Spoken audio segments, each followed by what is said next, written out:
The cemetery gates creaked as Daniel pushed them open, the sound cutting through the thick silence of the night. He hadn't planned on coming here, not at this hour, not alone, but sleep had become a stranger to him ever since Clara died. 6 months, half a year of empty beds, untouched coffee cups, and a house that echoed with memories. The doctors called it complicated grief. The neighbors whispered that he needed to move on, but how could he?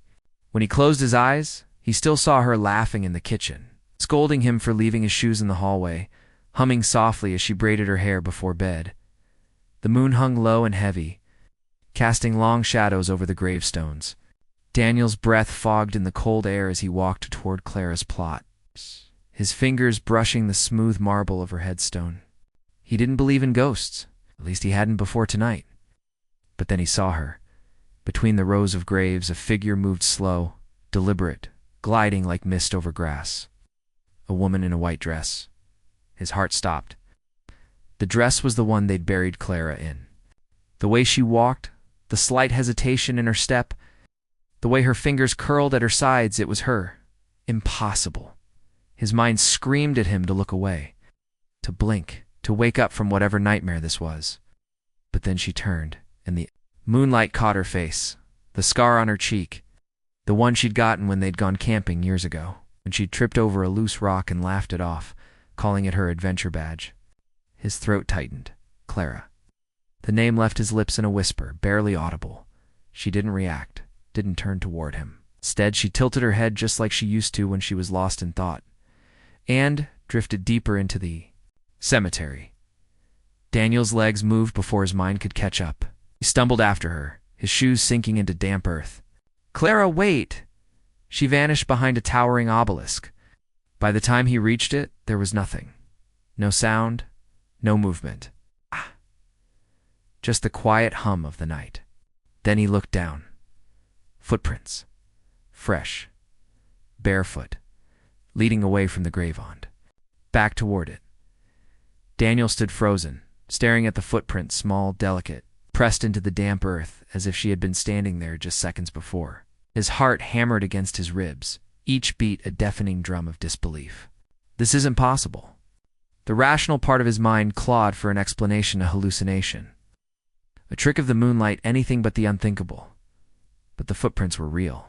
Cold night air prickled against his skin as he crouched down, running his fingers over the impressions. They were too precise, too alive, to be a figment of grief. And then he noticed something else, a faint, familiar scent lingering in the air. Lavender and vanilla. Clara's perfume. The one he had bought her on their anniversary, the one she had worn every day until the accident. His breath caught.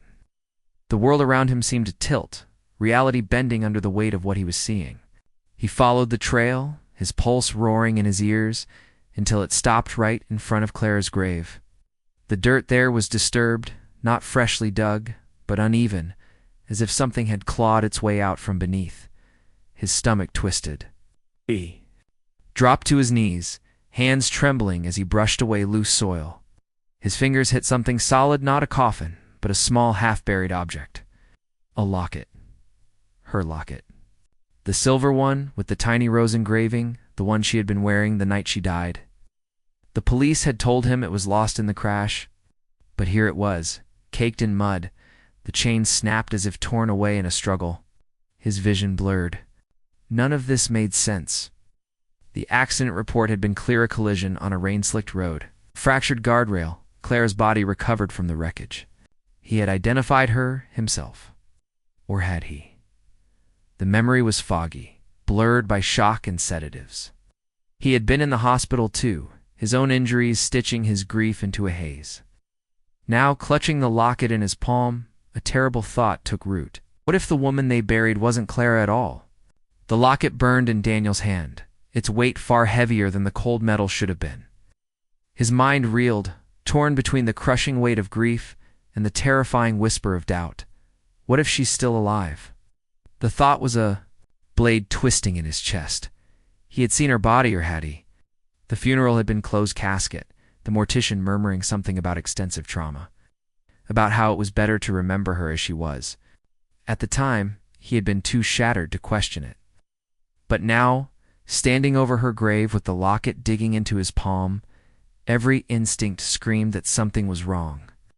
The footprints, the scent of her perfume, the disturbed earth, none of it fit. And then there was her, walking in the cemetery, real enough to leave traces behind.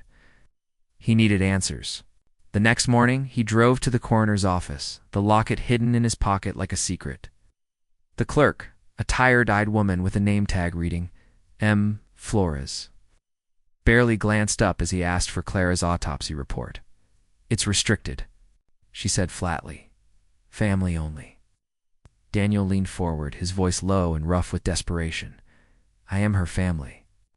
I'm her husband." The woman hesitated, then sighed. "Even so, the file's sealed." "Court order." His fingers clenched. "Why?" She wouldn't meet his eyes. "You'd have to take that up with the hospital. The word lodged in his throat like a stone. That was where they had taken Clara after the crash, where they had pronounced her dead, where he had last seen her, swathed in white sheets, her face too still to be real. He left the coroner's office in a daze, the summer sun glaring down as if mocking his confusion. That night he returned to the cemetery, this time with a shovel hidden in his trunk. He waited until the last groundskeeper left, until the moon hung high and the shadows stretched long. Then, with sweat slicking his back and his breath coming in sharp bursts, he began to dig. The earth gave way to easily, as if it had been disturbed before. 6 feet down, his shovel struck wood. The coffin. His hands shook as he wiped away the dirt, revealing the smooth, polished surface. This was it. Proof. He pried the lid open and the smell hit him first. Not decay, but something sharper, chemical, like antiseptic and formaldehyde. The body inside was wrapped in a shroud, the fabric yellowed with age. With trembling fingers, he pulled it back and froze. The face beneath wasn't Clara's. It was a stranger, a woman with dark hair and a gaunt, unfamiliar face.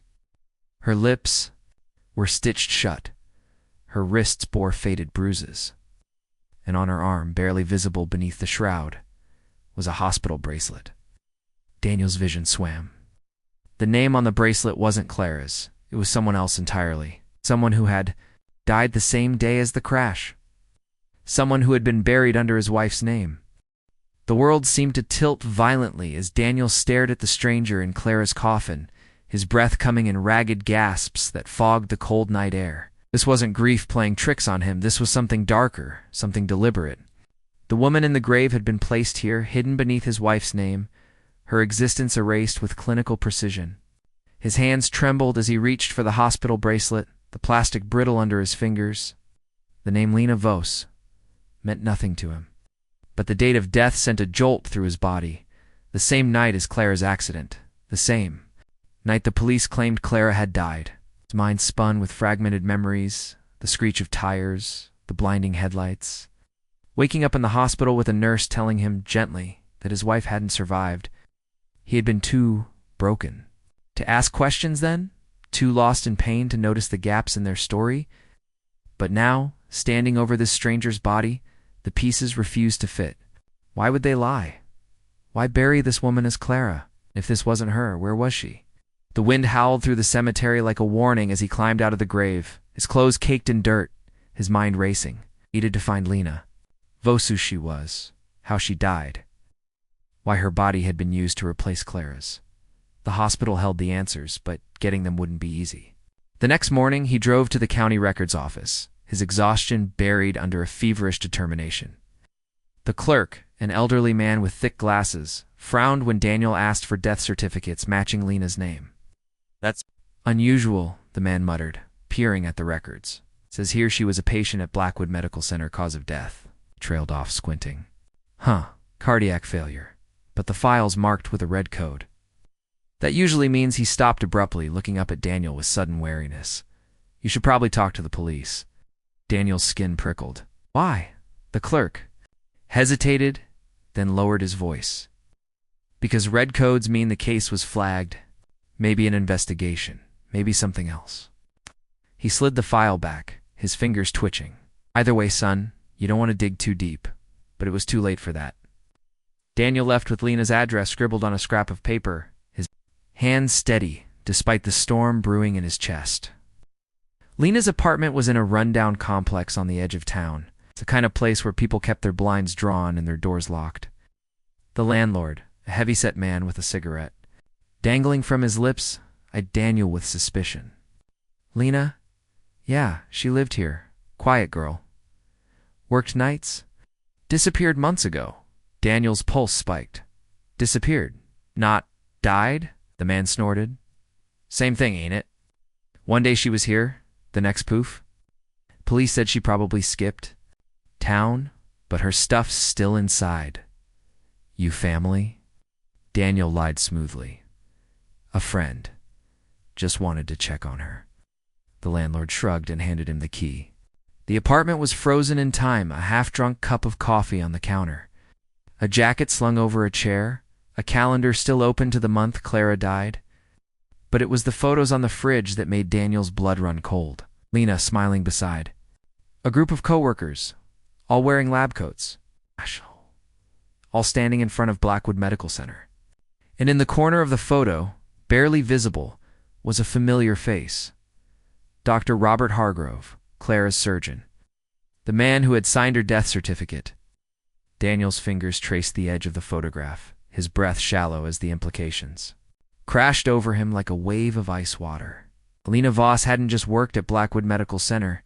She had been part of something that involved the very doctor who declared Clara dead. The air in the apartment grew thick with the weight of conspiracy, every object suddenly holding potential clues. He rifled through drawers with frantic precision, his hand shaking as he uncovered a notebook tucked beneath a stack of medical journals. The pages were filled with Lena's tight, hurried script dates, notes, and one recurring phrase that made his stomach clench. Phase echo subjects showing unexpected neural retention. Hargrove. Pushing for stage 3 trials despite adverse effects. The words blurred as his vision tunneled. None of it made sense, yet it aligned perfectly with the nightmare unfolding around him. He flipped further, finding a folded memo stamped confidential, a requisition form for biohazard disposal, dated the night of Clara's accident, signed by Hargrove. The items listed included neurological tissue samples and experimental implants. At the bottom, scrawled in Lena's handwriting, "They're using cadavers now." Living ones?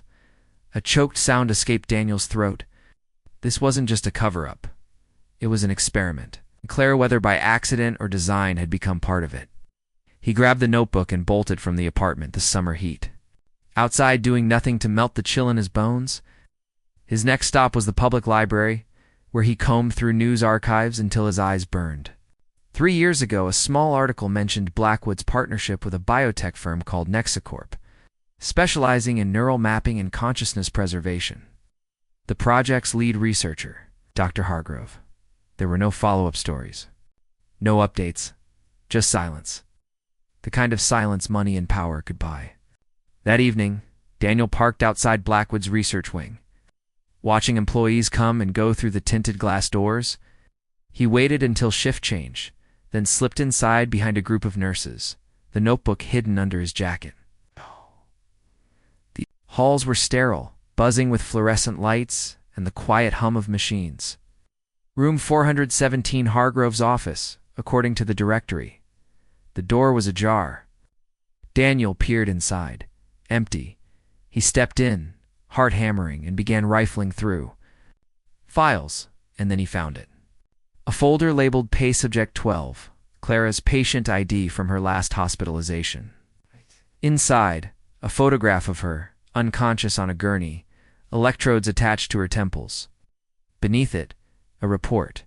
Subject 12 exhibited ideal neural plasticity. For phase echo transfer. Procedure initiated 23 o'clock.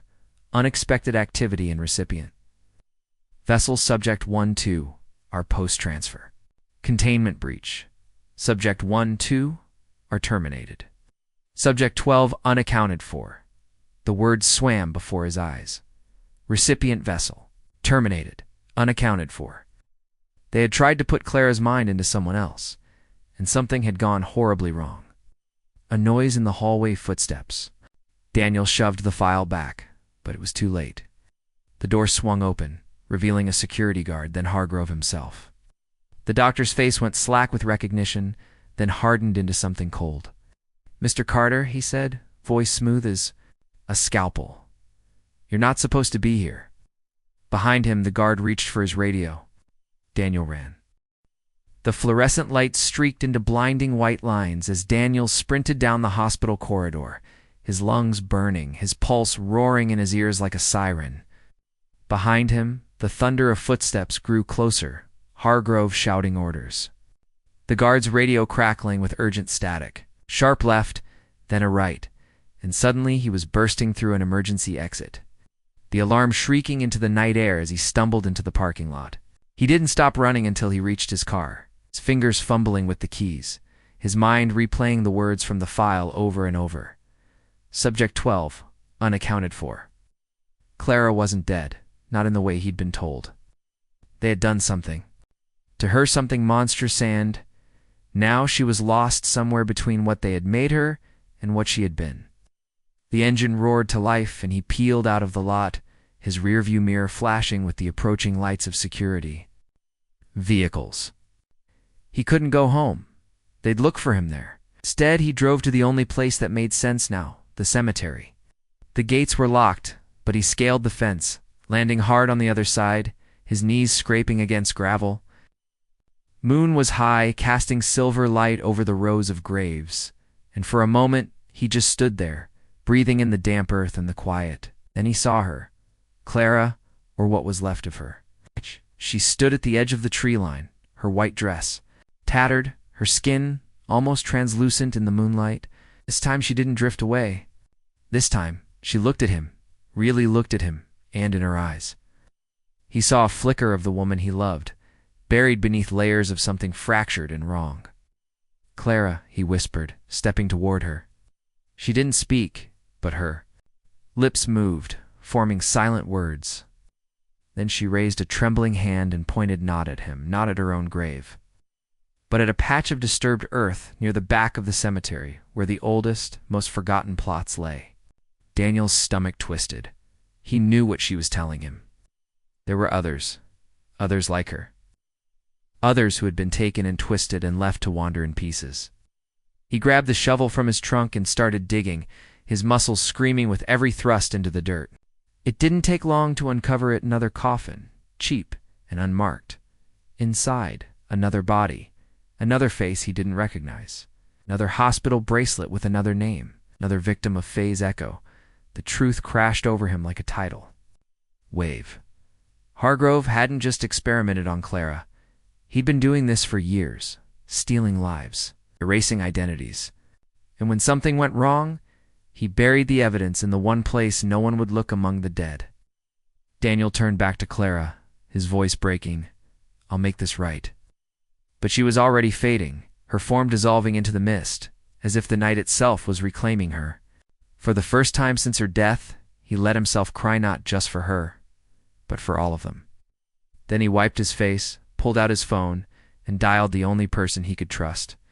His brother, a journalist. "I need you to listen carefully," he said, his voice steady now, forged in fury. "I'm about to send you everything. And when I do, the world is going to know what they did." The morning sun had barely crested the horizon when Daniel's brother, Ethan, arrived with a camera crew and 2 police detectives in tow, one of them a grizzled veteran who'd worked cold cases for 20 years. The other, a fresh-faced recruit with a conscience too sharp to ignore. Daniel stood amid the open graves, his clothes still caked in dirt from the night's horrific discoveries, his face gaunt with exhaustion, but burning with grim determination. He handed over the notebook, the files, the photographs, watching as the detectives' expressions shifted from skepticism to dawning horror. "They've been experimenting on people," Daniel said, his voice raw. "Not just my wife. Dozens of them, maybe more." The veteran detective, a man named Grayson, knelt beside the nearest exhumed coffin, his flashlight illuminating the face of the unknown woman inside, her lips still sewn shut in death, her wrists bearing the unmistakable marks of restraints. "Jesus Christ," Grayson muttered, and in that moment, Daniel knew the tide had turned. News vans arrived within the hour, their satellite antennas piercing the sky like needles poised to inject truth into the world. By noon, Blackwood Medical Center was swarmed with reporters, their shouted questions bouncing off the hospital's sterile facade. Hargrove was nowhere to be found, his office empty, his car gone, his bank accounts drained. Left behind was damning. Servers in the hospital basement yielded encrypted files, which a TechCV journalist cracked open live on air, revealing spreadsheets of names, dates, and chilling progress notes. Subject 34. Neural overwrite successful, but unstable. Recommend termination. Subject 12. Clara Carter. Partial transfer achieved before escape. Asset recovery failed. The world watched, transfixed, as the story unraveled in real time, a story of stolen minds, of living people reduced to experiments, of corpses swapped to cover the truth, and then the final blow, a security tape time-stamped the night of Clara's accident, showing her waking up on a gurney, tearing the electrodes from her temples, and fleeing into the hospital's underground tunnels alive, but changed, altered. The last frame showed her stumbling into the cemetery, her hospital gown fluttering behind her like a ghost's shroud. Daniel watched the footage in silence, his heart a drumbeat of grief and vindication. Clara had never died in that car crash. She'd been taken, used, and when the experiment failed, she'd fought her way back not as herself, but as something caught between life and death, between memory and oblivion. She'd led him to the truth because she couldn't speak it. That night, Daniel returned to the cemetery one last time. The air was still, the moon, a pale witness overhead. He didn't expect to see her again, and he didn't. But as he placed a single white rose on her empty grave, the wind stirred, carrying with it the faintest whisper of lavender and vanilla.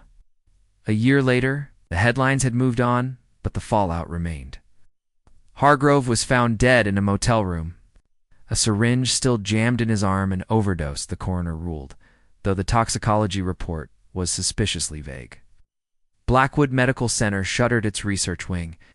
The families of the victims filed lawsuits that would drag on for decades, and every year, on the anniversary of that first terrible night, Daniel received an envelope with no return address. Inside, always the same thing, a photograph of Clara, standing in the moonlight, her face tilted toward the camera as if waiting for the day he'd join her. Subscribe and press the bell icon so that you never miss the amazing video.